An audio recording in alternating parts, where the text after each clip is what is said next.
All right, we are on the Mark Hoke Show with Raquel Rodriguez as we get ready for WrestleMania here at Media Day.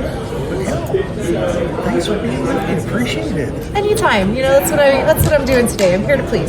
Well, you were having fun over there, by the way.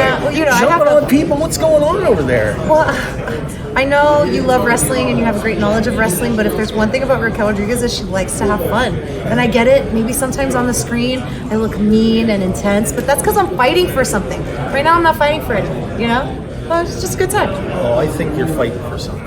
Ooh. I think there's a little sneakiness. You think you're reading me? Okay. Maybe a little bit. I'll never tell. No, you will someday. Maybe someday. Yeah, I think but not today. I think there's plans afoot.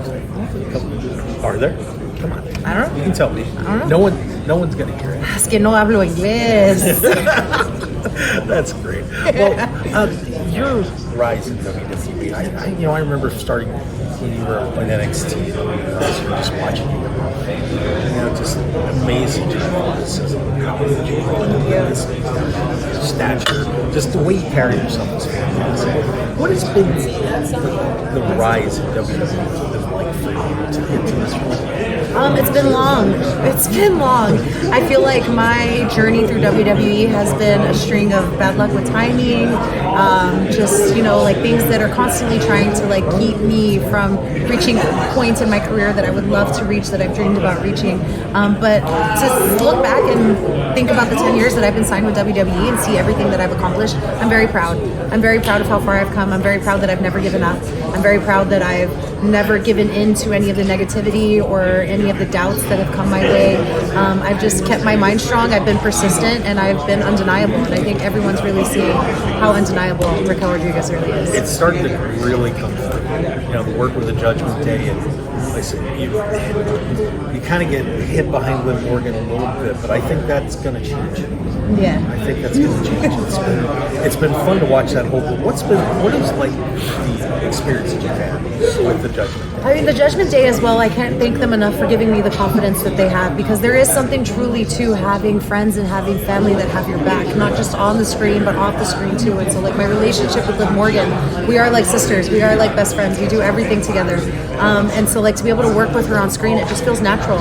It feels like something that I do every day. And same thing with my Chiquita Roxanne, same thing with JD and Dominic, we all joke around all the time, like what you see on screen is what you get kind of in real life. And so I understand that sometimes for the storylines, the spotlight has to be on one specific person or another, but I think I have proven too that without that person in there, I can keep the spotlight on myself as well. And so when my time comes, you'll know. What's everybody getting busted up in the Judgment Day, though? What's going on? I mean, Dominic gets busted up. Then that was a scary thing to live. Yes. What were you thinking when you saw that happen? She should have never told me to leave. That's what I was thinking. Liv should have never told me to leave so she could talk to Roxanne alone. Personally, I feel like whatever you can say to Roxanne, you can say in front of me, but that's neither here nor there. It was a scary moment for sure when Stephanie came in and attacked and hit both of them. And Roxanne too, the way she kind of just hit the ground, it was a little scary. It almost gave me flashbacks to her getting knocked out by Nikki Bella.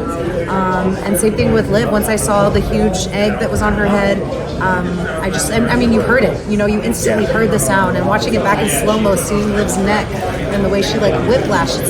Obviously, we're wrestling, and this is a very dangerous business, and that's something that you don't want to see. I'm just grateful that everyone came out with it. Yeah, we all are. Yes. That would have been a disaster. It would have been terrible. If that would have happened this week. Yeah, it would have been terrible. But where do you see yourself? There's a lot of interesting happenings that are going to take place this weekend. You get the reset. Where does Raquel Rodriguez fit into all this? Raquel Rodriguez is going to stay loyal to the Judgment Day. She's going to be there for her family for sure. But if there's one thing that Raquel Rodriguez is going to get this year, it's going to be a singles title. I am saying it right now. I am going to be a champion this year, and not a tag team champion. I'm going to be a singles champion, whether that's an intercontinental title, a U.S. title, or whatever it may be. I'm going to be a champion this year. So that's what I see for after WrestleMania. One of the interesting things that happened was, before the Elimination Chamber in Australia, when the mass cell stuff popped up. Talk to me a little bit about that, and What do you go through with that? Because I mean, just no offense, it sounds horrible. Yeah, I mean, no, it was definitely tough. So like, what I was experiencing with my symptoms was like very red, dry, itchy skin, like full body eczema. My face was swelling up, my eyes were swelling up constantly. It was just very uncomfortable. It was something that I think even as a woman in this world, or even as a person in today's world, we're so obsessed with looking at ourselves on our phones, in our mirrors, taking pictures, taking videos, and I didn't want to do any of that. So it really did make me open my mind and open my eyes to everything else in the world that is important. I learned a lot going through that process. Going to Australia and having that experience hit me again while I was on the plane. It really tested my resilience and my patience, because I didn't fly all the way to Australia to sit in a hotel all day long, and I told myself that if I can be there for Elimination Chamber, I'll go out there. The great thing about WWE and our women's roster is that we have an amazing support team, so like I wasn't ever felt like I was alone. I have amazing sisters backstage that supported me going out there with no makeup. They told me the most beautiful things. They really, really helped me.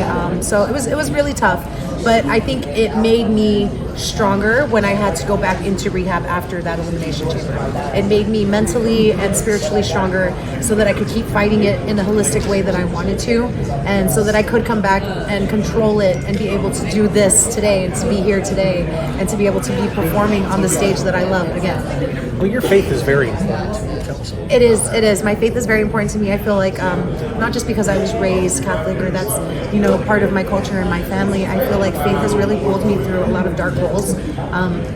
And it's amazing what you do when you can just listen. There's been things that I've prayed for before, and maybe I didn't listen right away, but I pray for them again, and I would have answers shown to me. And I just feel like if you're open to it, and your heart is open to it, and your heart is in it, then faith can be such a beautiful catalyst for anyone in their life who may be struggling with anything, whether it's mental health, emotional health, physical health. Our health is everything, and I think spirituality health is very, very important, is up there with that as well.